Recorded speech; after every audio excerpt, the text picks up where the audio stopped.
No Marvel after Avengers 4.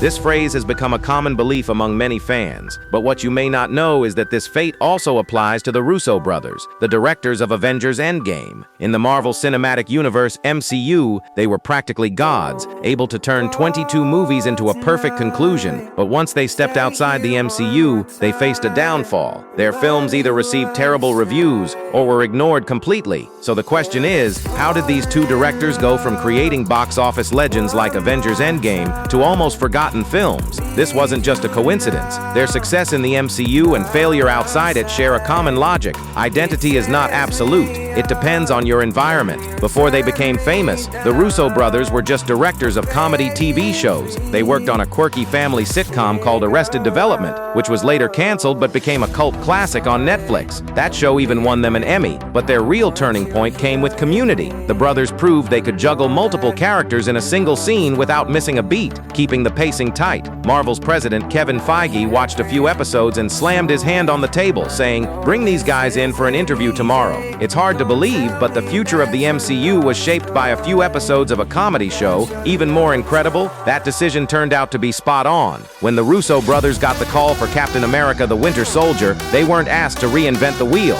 Marvel had already set up the framework. Their job was to make sure the movie would both explode at the box office and win critical acclaim. Don't forget, Robert Downey Jr. was already Tony Stark, and Chris Evans was already Captain America. The characters were there, the world building was done, and Kevin Feige was like the conductor, making sure everything stayed on track. So the Russo brothers just had to do what they do best, take existing elements and push them to the limit. And what happened? It was explosive. Captain America: The Winter Soldier wasn't just a regular superhero film, it felt more like a spy thriller. Take that elevator scene. Captain America is trapped in an elevator, surrounded by Hydra agents, the tension slowly builds, the air is thick, and then the audience's hearts are in their throats. That was the moment the Russo brothers found their superpower. Give them the framework and resources, and they'll create iconic moments that are forever etched into the audience's DNA.